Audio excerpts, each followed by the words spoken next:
അടിയും നല്ലതല്ല, പോസ്റ്റർ യുദ്ധമൊന്നും നല്ലതല്ല. പൊതുപ്രവർത്തനത്തിൽ നിന്ന് ഒരു ഇടവേള എടുക്കുകയാണെന്ന് പറഞ്ഞാൽ ഇപ്പോൾ താങ്കളുടെ മനസ്സ് എങ്ങനെയാണ്? അത് തന്നെയാണ്, അതിനൊരു മാറ്റം ഉണ്ടായി. ഇപ്പൊ കെ സുധാകരനൊക്കെ താങ്കളെ വന്ന് കണ്ടു, താങ്കൾ വീണ്ടും സജീവമായ രംഗത്തുണ്ടാവും എന്നുള്ളതാണ്.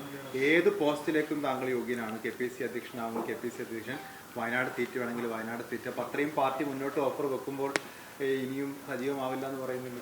അല്ല, അതിൻ്റെ ആവശ്യമില്ലല്ലോ. കോൺഗ്രസിന് ഒരുപാട് നേതാക്കന്മാരുണ്ട്. എന്നാൽ നാളെ ലോക്കൽ ബോഡി ഇലക്ഷനൊക്കെ വരുമ്പോൾ ഞാൻ ഉണ്ടാവും പ്രവർത്തകർ, കാരണം അത് പ്രവർത്തകരുടെ ഇലക്ഷനാണ്. അതിന് ഞാൻ സജീവമായിട്ടുണ്ടാവും. അതുവരെ തൽക്കാലം മാറി നിൽക്കുക. അതാണ് ഏതാ ഞാൻ ഒരു കാര്യം ചോദിക്കട്ടെ. 20-ൽ 18 സീറ്റ് കിട്ടുകയും 110ഓളം സീറ്റുകളിൽ കോൺഗ്രസ് UDF ഒന്നാം സ്ഥാനത്ത് എത്തുകയും ചെയ്ത സാഹചര്യത്തിൽ സുധാകരനെ മാറ്റാൻ പാടില്ല എന്നുള്ള അഭിപ്രായമാണ് എനിക്കുള്ളത്. കാരണം എന്ത് അടിസ്ഥാനത്തിൽ അദ്ദേഹത്തിനെ മാറ്റണം എന്ന് പറയുന്നത്?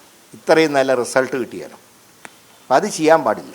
അതുകൊണ്ട് അടുത്ത ലോക്കൽ ബോഡി ഇലക്ഷൻ വരെ അദ്ദേഹം തന്നെ തുടരണമെന്നാണ് എൻ്റെ വ്യക്തിപരമായിട്ടുള്ള അഭിപ്രായം. തീരുമാനം എടുക്കേണ്ട പാർട്ടിയാണ്.